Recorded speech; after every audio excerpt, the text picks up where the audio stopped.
Whenever you're ready, Mr. B. Okay.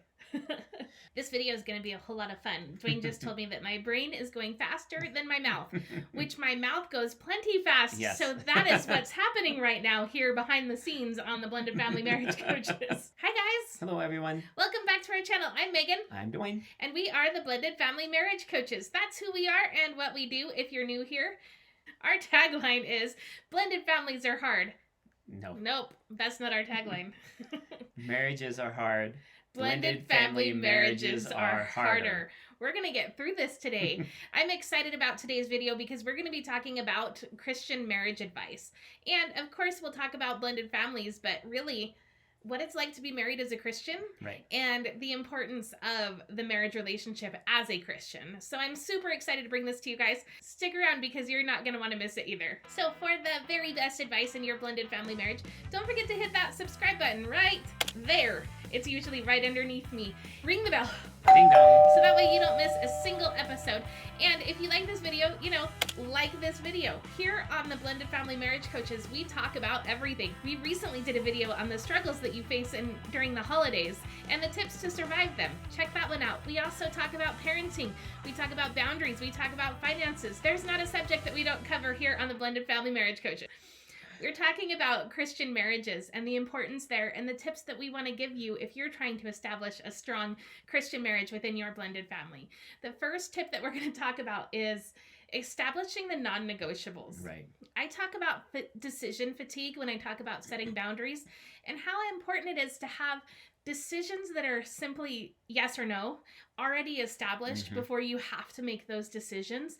And that's what I mean by these non-negotiables. They're just simply yes or no. Right. You don't have to think about it. You don't have to worry about making the wrong decision. They're just the non-negotiables. So some examples of that would be going to church. Right. Sundays are non-negotiable. Sunday mornings, we are going to church.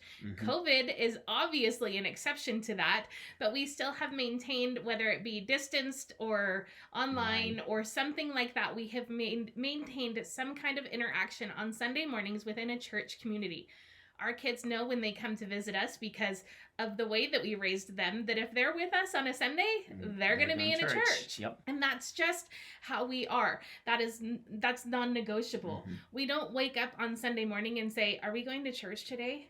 Because the decision's already been made. Right. We already know before we go to bed Saturday night that we're going to church Sunday morning. It's not a discussion that we have to have. It's not a decision that we have to make. That's one of the non-negotiables that we have in our marriage.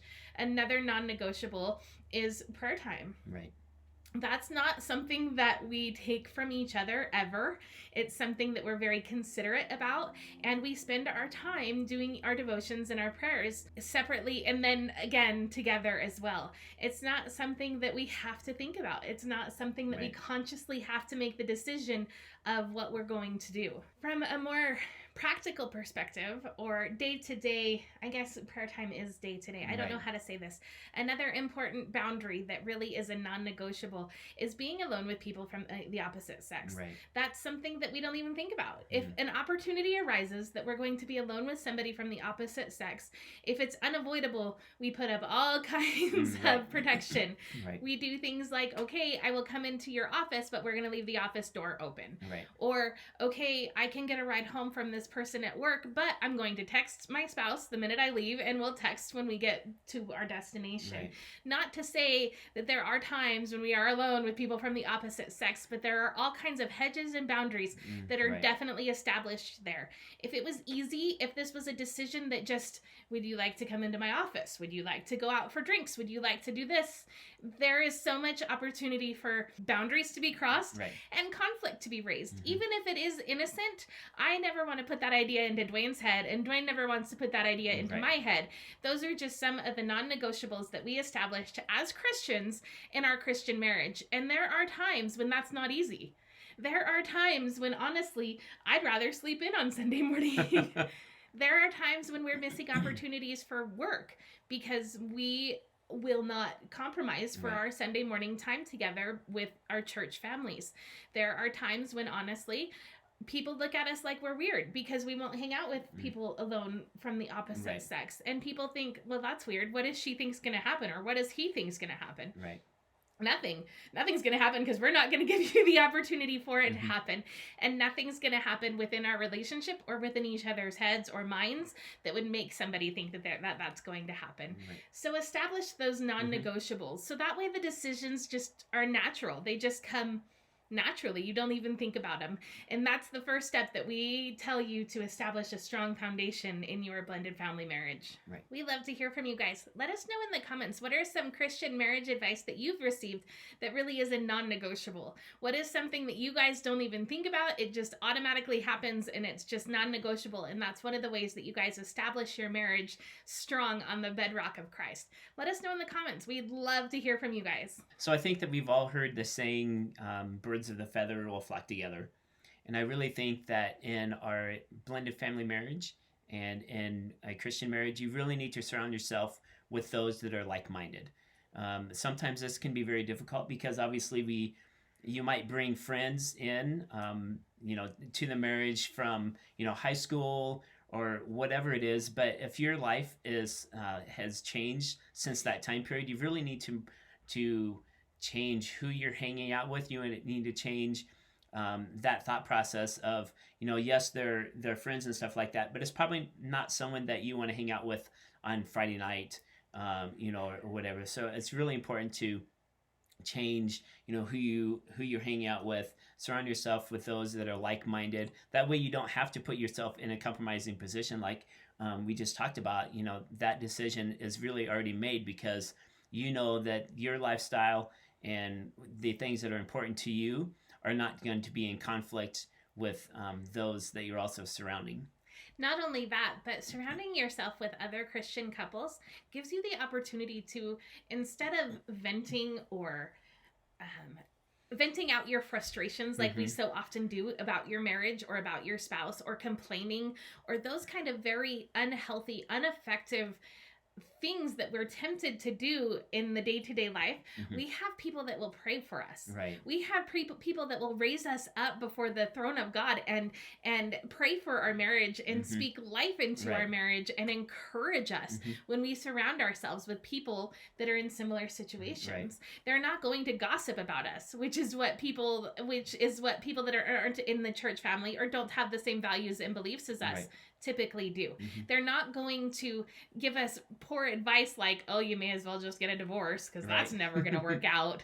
Or they're not going to say, oh, what's it going to hurt? Just come out with us for this one night. If you surround yourselves with like-minded couples, like-minded people, there's power there. Right. There's strength there, and there's hope. There's help. There's so much encouragement, and you can learn from their mistakes. You can learn from the things that they've done. One of the things that Dwayne's brother spoke into our marriage when we were really struggling has stuck with us for a long time. And that has helped us throughout hardships and throughout times. And it would have been so easy for his brother to say, well, that really sucks. But instead, his brother prayed over our marriage. His brother really spoke life into our marriage. He encouraged us.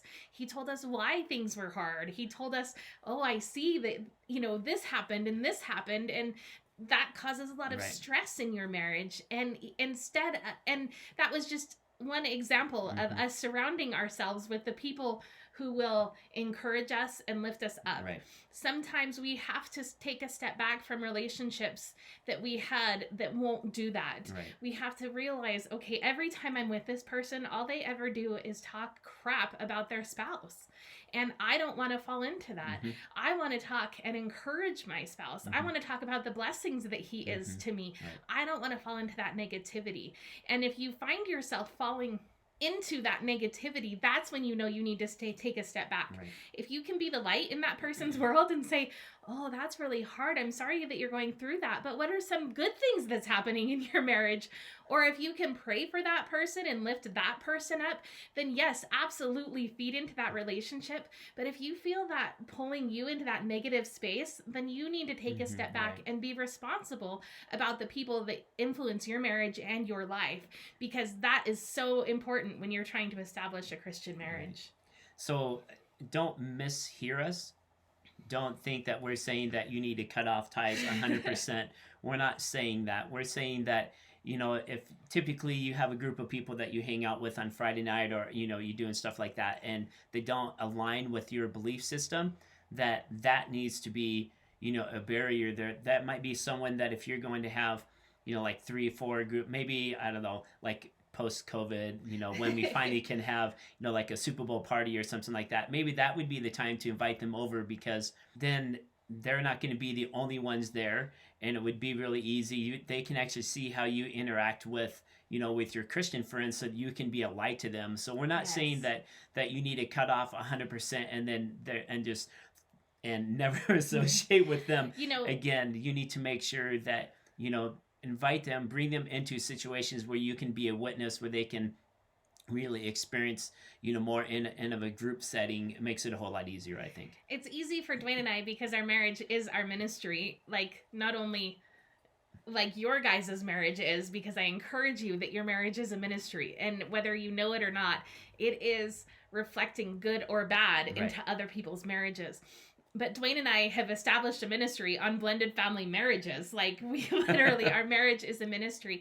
And if we were to only surround ourselves with couples that were strong and healthy and effective, we wouldn't be doing what God called us to do and feeding into those marriages that are suffering. So scripture tells us not to put our lamps under a bowl. They tell us to let our lights shine. It tells us to be the salt of the world. And it's impossible to let our light shine when we're shining around a bunch of other lights.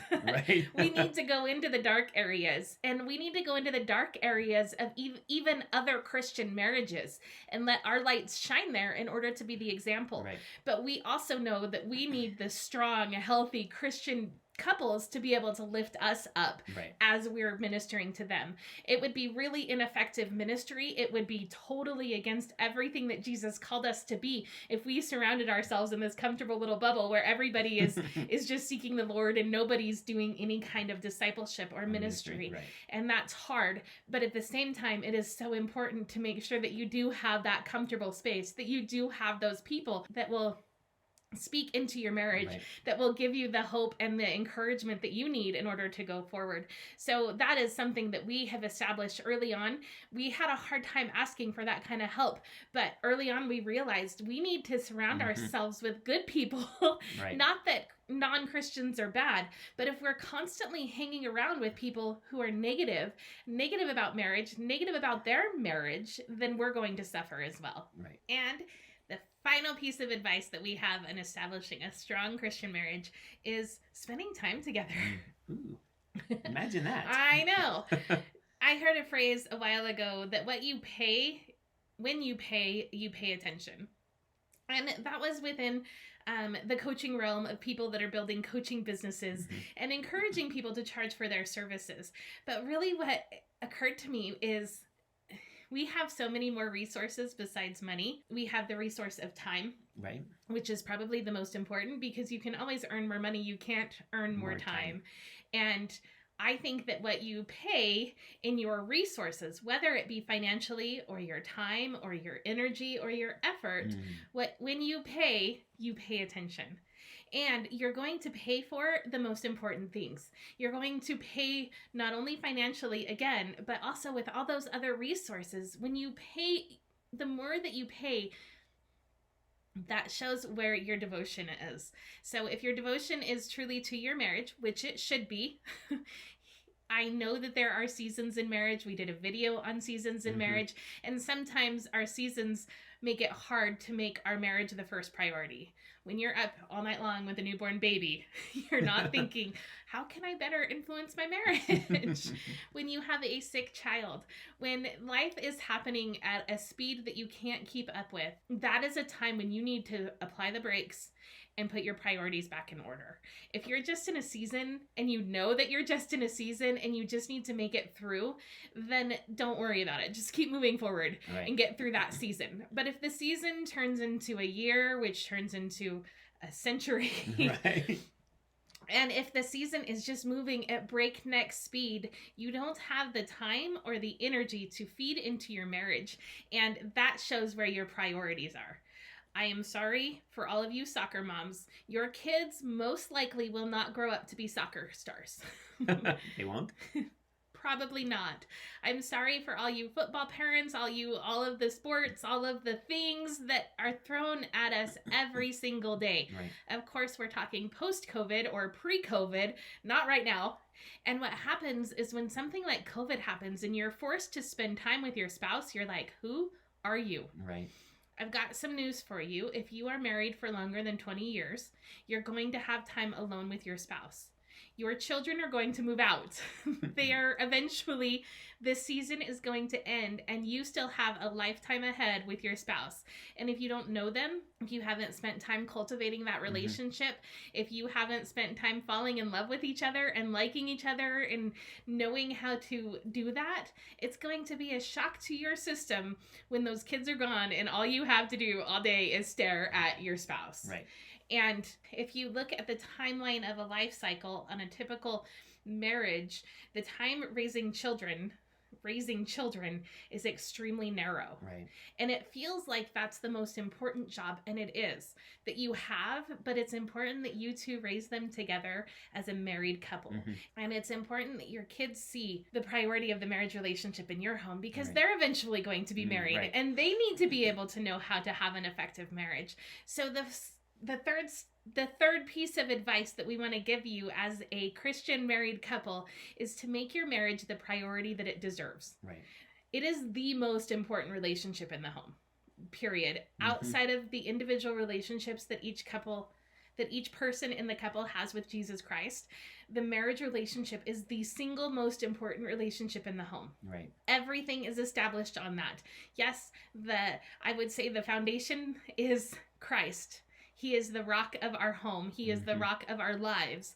But the very next level after the foundation, I don't know I don't know what the next level is. The subflooring. I don't like that either. Everything else that holds that house and home together is the marriage relationship. Everything else. So it is so important that you guys invest not only financial resources, but your time as well. Right. Make date night a priority. Make it a priority to go out of town together at least once a year and spend some time just getting to know each other. Make your marriage a priority. I promise your kids will be better off for it. Don't feel guilty about doing that. When I was in high school, my parents took an amazing trip to Alaska, and I was so mad at my mom for not taking me with her. And I remember her telling me, I still have to like your dad after you guys leave. Right. And that is coming quicker than you realize. And I need to know who your dad is. So leave me alone. I'm going to Alaska. And I have really felt that. I have really tried hard to pour that into Dwayne and I's marriage, and now that we are in the empty nest phase for the most part, right, it is amazing. It is great. This is a good place to be because we have made our marriage such a strong priority within our family. So those are the 3 tips that we have for you on how to establish a strong Christian marriage. If you liked this video, please, like this video. Don't forget to subscribe if you haven't already. Why haven't you? Really? We so appreciate those that subscribe. Come interact with us on Instagram. Talk to us about our Christian marriage. We'd love to hear about yours. We're pretty active over there on Instagram, so follow us over there. And ring the bell. Oh, Ding ring dong. the bell. Ding dong. So that way you don't miss a single episode as we post them. Thank you guys so much for joining us. We will see you next time. Bye. Bye.